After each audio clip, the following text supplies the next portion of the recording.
मित्रों, सुख और दुख दोनों ही जीवन का हिस्सा हैं। लेकिन आपको ऐसे बहुत से लोग मिल जाएंगे जो अपने जीवन में इतने निराश हो जाते हैं कि उन्हें भगवान को लेकर भी ऐसे ख्याल आते हैं कि शायद भगवान उन्हें भूल गया है या फिर वो उनसे प्रेम नहीं करता। लेकिन मित्रों, क्या आप ये जानते हैं कि मन में आए इस विचार का भी एक आधार है।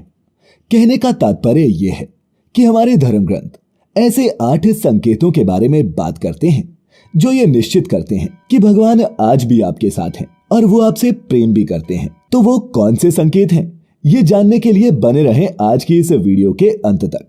नमस्कार और स्वागत है आप सभी का द डिवाइन टेल्स पर एक बार फिर। मित्रों, भगवान इस सभी को अपना प्रेम अलग अलग रूपों में दिखाता है। किसी के जीवन में अपार दुख होता है तो किसी को जीवन में सब कुछ मिल जाता है। लेकिन मित्रों, जब किसी के जीवन में दुख होता है तो उसका भगवान से विश्वास उठने लगता है और वो इस सोच में पड़ जाता है कि क्या अब हमारे लिए भगवान का स्नेह कम हो गया है। तो मित्रों, आपकी इस दुविधा को दूर करने के लिए हम आज ऐसे 8 संकेतों को बताने जा रहे हैं जो भगवान आपके साथ हैं या नहीं ये स्पष्ट करते हैं। मित्रों, ईश्वर यदि आपसे प्रेम करते हैं तो उसके लिए जो पहला संकेत है उसके अनुसार आप जो भी करेंगे उसमें आपको विफलता ही मिलेगी। जी हाँ, सुनने में ये आपको थोड़ा अजीब लग रहा होगा कि जब भगवान का साथ है तो विफलता क्यों, किंतु यह सत्य है कि आप प्रत्येक कार्य में अपने 100% दोगे, मेहनत करोगे, लेकिन आपको कभी सफलता नहीं मिलेगी। और यह तब तक होगा जब तक आपकी आंखें खुल नहीं जाती, अर्थात आप अपने जीवन के सही उद्देश्य को नहीं समझ जाते। मित्रों, जो दूसरा संकेत है वो ये है कि जो आपका अपने ऊपर विश्वास है वह खत्म हो जाएगा। जी हाँ, जब ईश्वर आपके साथ होते हैं तब आपको बिल्कुल अकेला महसूस होता है। उस समय आपको न तो ये समझ आता है कि अब क्या करें, और आप अपने आप को ऐसी स्थिति में महसूस करने लगते हैं जहां आपकी कोई मदद नहीं कर सकता। और अगर आप किसी से परेशानियां बताना भी चाहें तो आप बता नहीं पाते, और अगर किसी तरह बताने में सफल भी हो गए तो उन्हें ये बातें बहुत छोटी लगती हैं, या तो वो इस पर इतना ध्यान नहीं देते। मित्रों, भगवान तीसरा संकेत जो देते हैं वो ये है कि आपके जीवन में दुख चरम सीमा पर होगा। जी हाँ, ऐसी स्थिति में आपको लगने लगेगा कि अब हमारे जीवन में इससे बुरा क्या ही हो सकता है। आप दुख की चरम सीमा को महसूस कर लेंगे। उदाहरण के तौर पर आपने महान संतों के जीवन के बारे में सुना होगा। सब अपने जीवन में बड़े से बड़े दुखों से गिरे और उनके मन में वैराग्य आया। फिर इस जीवन और भौतिक सुखों से आगे बढ़कर उनके मन में ईश्वर को जानने की एक प्यास जगी और अंत में उन्होंने ईश्वर का साक्षात्कार भी प्राप्त कर लिया। मित्रों, इन दुखों से किसी भी मनुष्य का टूटना एक जायज सी बात है, लेकिन यही दुख उनके मन में ईश्वर के प्रति प्रेम विकसित करने में सहायक होता है। और वो इस सच्चाई से अवगत हो जाता है कि संसार में सारे सुख नहीं है, कुछ ऐसा भी है जो इस संसार से परे है, और वो शायद ईश्वर ही है। ईश्वर हमें सबसे पहले हारना सिखाते हैं, क्योंकि आप जब तक हार का सामना नहीं करोगे तब तक जीत को भी समझ नहीं पाओगे।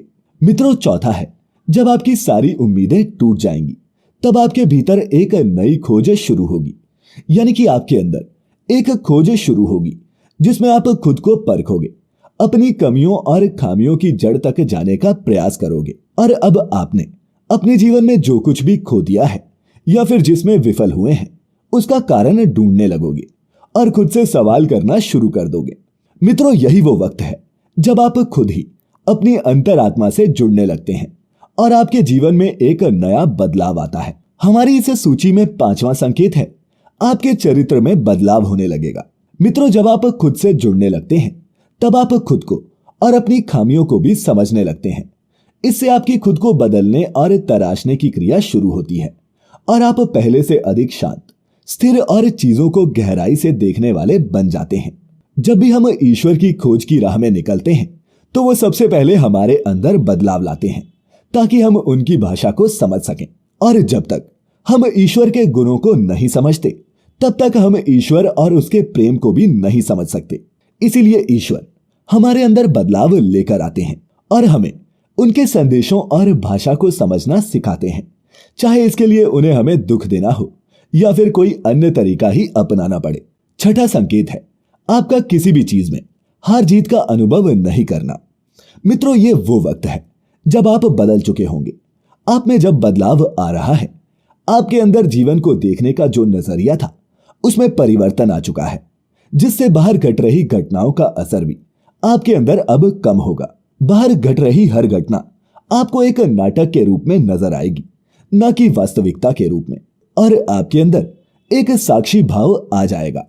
मित्रों, 7वां संकेत है कि जब आपको यह महसूस होने लगेगा कि आप ईश्वर के बहुत निकट पहुंच चुके हैं, लेकिन तभी आपको एक बड़ा झटका लगेगा। मित्रों, इसे आप ईश्वर की सबसे कड़ी परीक्षा कह सकते हैं, जहां आपका विश्वास, आपकी बुद्धि सब तौली जाएंगी। जो कुछ भी आपने अपनी यात्रा और साधना के द्वारा सीखा है, उसके बूते आपके जीवन में सुख और ऐशो आराम आ जाएगा। फिर आपको वाकई लगने लगेगा कि ईश्वर तो कुछ भी नहीं है, सब एक झूठ और छलावा है। यह समय सबसे अधिक धैर्य का होता है, और जो भी मनुष्य इस समय अपने पद से विचलित नहीं होता, वो ईश्वर को पा लेता है। 8वें संकेत के रूप में ईश्वर या तो खुद आपके समक्ष प्रस्तुत हो जाते हैं या फिर किसी और रूप में। मित्रों, ये 8वां संकेत इतना विचित्र है कि इसे शब्दों में बयान नहीं किया जा सकता। इस स्थिति में पहुंचने पर आपके मन में बिल्कुल भी संदेह नहीं रह जाएगा कि ईश्वर आपके साथ ही है, बल्कि आपको हर पल ईश्वर के साथ का एहसास होगा और आपको ऐसी अनुभूति होगी जिसे आप शब्दों में बयान नहीं कर पाएंगे। तो मित्रों, हम उम्मीद करते हैं कि आपके मन का भगवान के साथ होने या ना होने के पीछे के सभी संकेत आप समझ गए होंगे। आपको हमारी आज की ये वीडियो कैसी लगी, नीचे कमेंट करके जरूर बताएं, और अच्छी लगी हो तो इसे लाइक करने के साथ साथ अपने मित्रों और रिश्तेदारों के साथ साझा अवश्य करें। ऐसी सभी धार्मिक और आध्यात्मिक जानकारियों के लिए जुड़े रहें द डिवाइन टेल्स परिवार के साथ, और इस सभी तरह की धार्मिक वस्तुएं खरीदने के लिए आप जा सकते हैं shop.thedivinetales.com पर। 20% एक्स्ट्रा डिस्काउंट चाहते हैं तो डिस्क्रिप्शन में दिए हुए लिंक पर क्लिक करें। तो मित्रों, फिलहाल आज के लिए बस इतना ही। अब इजाजत दें। आपका बहुत बहुत शुक्रिया।